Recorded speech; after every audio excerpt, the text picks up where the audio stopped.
ये तमाम प्रकार की जो प्रवृत्तियां हैं ये व्यवसाय के अंतर्गत आती है, इसलिए ऐसा कहा जाता है संचालन एक व्यवसाय है। ये हमारा दूसरा प्रश्न पूरा होता है यहाँ पर। अब हम बात करते हैं उच्च स्तर संचालन के कार्य क्या है। ये भी 3-3 मार्क्स के ही प्रश्न है। उच्च स्तर संचालन का पहला काम है मुख्य और गौण उद्देश्य को निश्चित करना। मुख्य और गौण उद्देश्य को निश्चित करना। दूसरा, ट्रस्टी के रूप में काम करना। और तीसरा, उच्च अधिकारियों की नियुक्ति करना तथा उनको अधिकार व दायित्व का विभाजन करना। उच्च अधिकारियों की नियुक्ति करना और उनको अधिकार और दायित्व का विभाजन करना। चौथा पॉइंट आता है अंदाज पत्र को स्वीकृत करना। पांचवा पॉइंट आता है कानूनी व्यवस्थाओं का पालन करना। छठा पॉइंट आता है दीर्घकालीन आयोजन करे और व्यूहात्मक निर्णय लेवे। दीर्घकालीन आयोजन करे और व्यूहात्मक निर्णय लेवे। व्यू का मतलब चक्र। अगला पॉइंट 7वां आता है जटिल समस्याओं का अध्ययन करना और कानूनी व्यवस्थाओं को ध्यान में लेकर उनका समाधान करना। अगला पॉइंट आता है 8वां योजना का निर्माण, अमल और निरीक्षण का काम करना। योजनाओं का निर्माण, अमल एवं निरीक्षण का कार्य करना। 9वां पॉइंट आता है लाभ का पुनः विनियोग से संबंधित काम करना। लाभ का पुनः विनियोग से संबंधित काम करना। और 10वां पॉइंट आता है विभिन्न प्रवृत्तियों से संबंधित वृत्तांत का अध्ययन करके आवश्यक सूचना देना।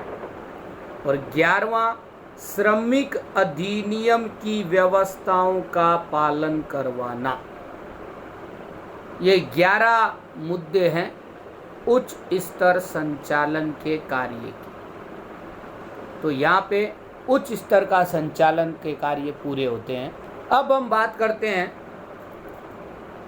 संचालन के विविध स्तरों के बीच कोई 5 अंतर। तो मैंने आपको अंतर समझाया था। पहला अंतर है संचालन और प्रशासन, ये इसका मुद्दा है। दूसरा मुद्दा है समावेश। तीसरा मुद्दा अधिकार और दायित्व है। चौथा मुद्दा संख्या। पांचवा मुद्दा योग्यता। ये 5 मुद्दे हैं। एक बार दोबारा सुन लो। संचालन और प्रशासन, दूसरा समावेश, तीसरा अधिकार और दायित्व है, चौथा संख्या, पांचवा योग्यता। अब पहला मुद्दा मैं तीनों में आपको बताता हूं संचालन और प्रशासन ये तीनों में कैसे कैसे काम करते हैं। तो पहला उच्च स्तर। उच्च स्तर में इसका प्रमाण कम होता है। किसका? संचालन और प्रशासन। मध्य स्तर में उच्च स्तर की तुलना में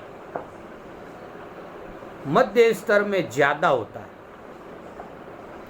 और तीसरा निम्न स्तर। निम्न स्तर में उन दोनों की तुलना में, किन दोनों की तुलना में? उच्च स्तर और मध्य स्तर की तुलना में निम्न स्तर में ज्यादा होता है। तो यह है तीनों का एक मुद्दा।